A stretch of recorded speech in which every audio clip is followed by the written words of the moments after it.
What's up, beardos? It is James, the beer boy here, back at you again with another beer review. This week we're going to be reviewing 3 of Stone Brewing Company's IPAs or pale ales. So I have got with me the simple Stone IPA. We've got the Stone Ripper San Diego Pale Ale, which I'm very excited to try. And we've also got the Stone GoTo IPA. Now, I think I've actually tried all of these beers before. You do get them around. They're not very rare or unusual beers, but I saw them in the local shop. I thought I would give them a go. Thought it might make for a good video. So that's what we're going to be doing today. I've got a trusty Beavertown glass because I don't actually have any Stone Brewing glasses. It's a brewery that I would love to go to. It's a brewery I'd love to try and get to one day. But for now, I'm just going to have to make do with whatever beers I've got. Now, I have had a few of the other Stone beers. I think I've had the Arrogant Bastard beer and the Double Arrogant Bastard one as well. And they were both really tasty. They're all quite strong. So the Stone IPA is a West Coast style IPA. It's 6.9%. The brewery itself is in Berlin. I originally thought that this was an American brewery with it having like Arrogant Bastard and having like San Diego style like this one. I thought, oh, it's got to be in America, but it is not. It is a Berlin-based brewery, so I think it's likely that I probably will get there one day, and if I do, I'll bring you guys along with us. But yeah, so let's start things off with the Stone IPA. Gotta love that sound. It smells very nice. It smells like an IPA. It doesn't smell like there's anything too special going on there. Very hoppy. Bring this up so you can watch the pour. Pours like a nice golden colour. It's nice. I won't pour the whole thing. I'll just let you have a little look at that. So yeah, it's a nice golden colour. Nice sort of amber colour to it. Yeah, it does. It just smells like a nice, fresh, fruity IPA. On the can, let's have a quick look at the can. Just the usual stuff on there. Nothing special, water and barley. It does say that cans are better, period. Awesome for beer quality, infinitely recyclable, and environmentally responsible. I guess that's true. I've never had a preference between cans or bottles, to be honest. Although I know that there is a bit of a movement at the moment to get things going in cans, so yeah, more power to them. Alright, taste-wise. Wow, you can sort of, whenever you have a really strong beer, you can taste it straight away, the strongness of it. I'm actually going out later today, so I probably shouldn't have too much of this, but it does taste very nice. It's got that kind of thing that some beers have where it kind of coats the whole of your mouth. I don't know if you guys have ever experienced that before, but sometimes when I try a beer, it's like coats my mouth. It makes my sort of saliva produce, and that's when I have like a really sort of fruity or hoppy. I guess that's the dryness of the IPA bringing that out. Yeah, I feel like I wouldn't be able to session this. This is like just a nice one and done beer, but I'm enjoying it. I seem to remember it tasting better than this before. I'm not too blown away by this beer, but yeah, I guess as a sort of little can that I picked up for a couple of quid around the corner, it does the job, if you know what I mean. Yeah, that one's not bad. I'd probably give that like what, a solid 6, maybe a 7 out of 10. It's not going to win any awards for me, but it's definitely something that I'm glad that I've tried again. Now that I've started trying a lot more beer, I can feel my palate changing, and I'm starting to enjoy beers that I didn't used to enjoy. So I'm starting to like a lot darker beers, like stouts and porters. I have got a few of those in my little beer shelf over there that I'll probably be trying on this channel at some point. But yeah, for now, not bad. Let's move on to the next one. So I am by no means a glass purist. I know that there are some people who like to have beers in certain glasses depending on the type of beer that they are trying. I'm not like that at all, so for the next beer that I'm going to be trying, which is the Stone GoTo IPA. Now, I've definitely had this one before. It's very, very good beer. This is a session IPA. Very hoppy. I'm just going to go for a nice little glass that I think I picked up from a beer festival at some point. Discover a whole new world of beer. So yeah, let's give this one a go. I feel like this is quite similar to the last one, but it's a lot lighter. This is 4.7% as opposed to the 6.9 of the other one. I think I mentioned that I went to Seven Brothers Brewery just last week, and while I was there, they were mentioning that once you hit a certain percentage of a beer, the tax for it changes. So a lot of breweries try and keep their brews to within a certain percentage level, which is probably why that one is 6.9 rather than 7 or above. For these session ones, I like the session beers that are a little bit lighter even than this. I feel like 4.7 is still quite strong for a session beer. I like the Dead Pony Club Brewdog beer, which is 3.8, which is just perfect. You can just drink that all day and you have a great time. This beer smells a lot nicer. There's a lot fruitier notes coming through with this one. It's more sort of, it's like mango-y or passion fruit, or you know when you get those kind of tropical flavours? I believe that's from a hop called Citra. Like I said, I've got no idea about beers, although I'm doing a beer review channel. I'm trying to learn as I go, and I believe that there's a hop called Citra which gives a lot of these beers the tropical notes that come through on a lot of them. It always blows my mind that you can get, sorry, there you go.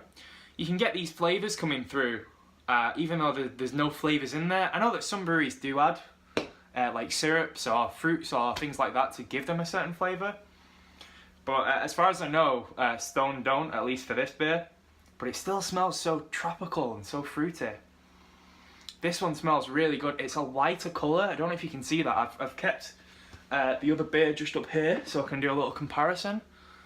They actually look exactly the same on that camera, but to the naked eye it's really hard to sort of angle this, but you can sort of see that this one is more of a reddy brown and this one is more of a sort of ambery yellow.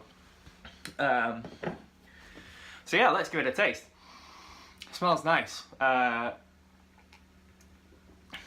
That's much better. That's much more drinkable. Right off the bat, it's not coating my mouth, so I can taste all of the little parts of the beer. That's a really good beer. Yeah, I'm enjoying this one. The smell helps more than the taste does. I feel like, I mean, I know that smell is sort of 90% of taste or whatever it is, but yeah, that's a much nicer beer, a much more easily drinkable beer. It is a session beer, so that kind of makes sense.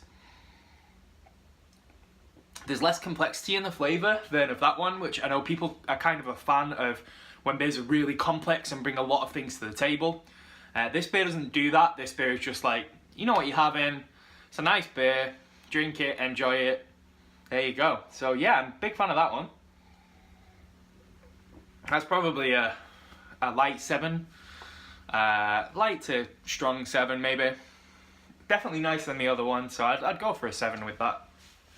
I'll pop that there for safekeeping. As you can see, I've not drunk either of those to the max because I'm a busy boy today and I can't be having a load of beers before I start heading out anywhere. Okay, so this is the last beer. Now, I'd never heard of this beer before. This is the Stone Ripper San Diego style pale ale. Now, I do think it's interesting that Stone are making a San Diego beer. I don't know what is special about San Diego in terms of beer brewing. I've never been to San Diego. But yeah, I like the way it's called the Ripper. It's got on the top of it a ripping swell of juicy hops. So I'm hoping we're going to get more of the same as that last beer. Now this is a pale ale as opposed to an IPA. Again, I'm not really sure what the difference is, to be honest. I think it's the kind of hops that are used. But yeah, let's give this one a little pour. This time we're going to be using Cloudwater glass that I got given at the launch of Cloudwater Brewery. So this is pouring a sort of similar colour to the first one. It's a little bit darker. Okay, that should do.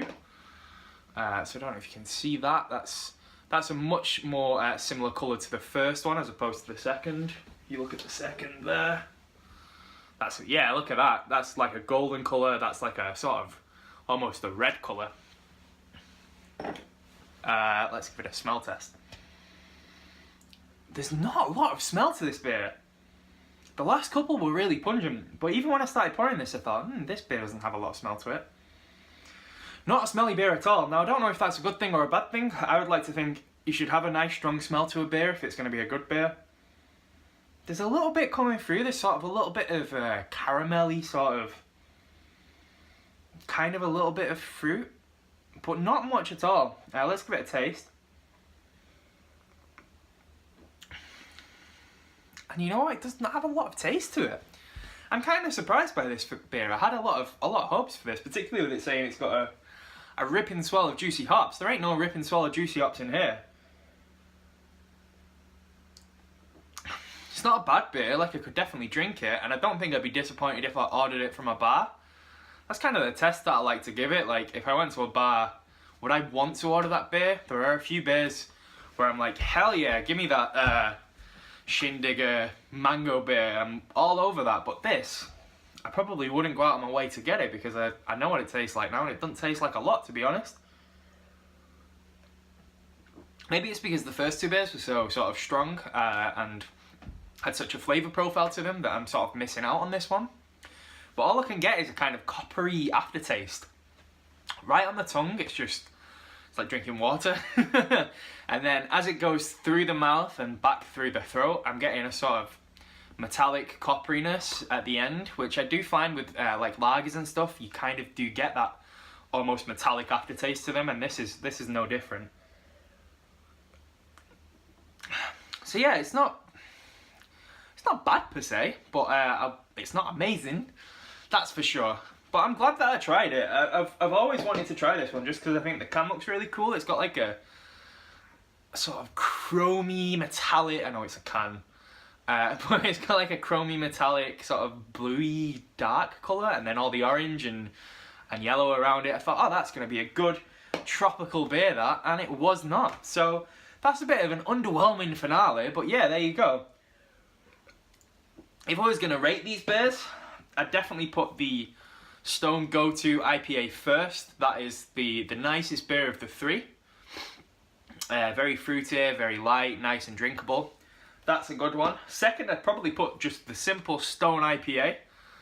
That was decent, but nothing remarkable about it. It was just an IPA. You get what you see on the tin. And then the Stone Ripper I'm going to put last because there's just not to it. So there you go. I hope you enjoyed this video. If you did, feel free to I hate this like cliche YouTube thing, but I've got to do it. So if you did enjoy the video, please like, review, subscribe. I don't know. I've got Twitter and Facebook and all that jazz. I'm going to be taking this a lot more seriously over the next few weeks. You'll be seeing quite a few videos from it, so keep your eye on your subscription boxes to keep up to date with that. And enjoy your beer. Have a great weekend or week or whenever you're watching this, and I will speak to you soon.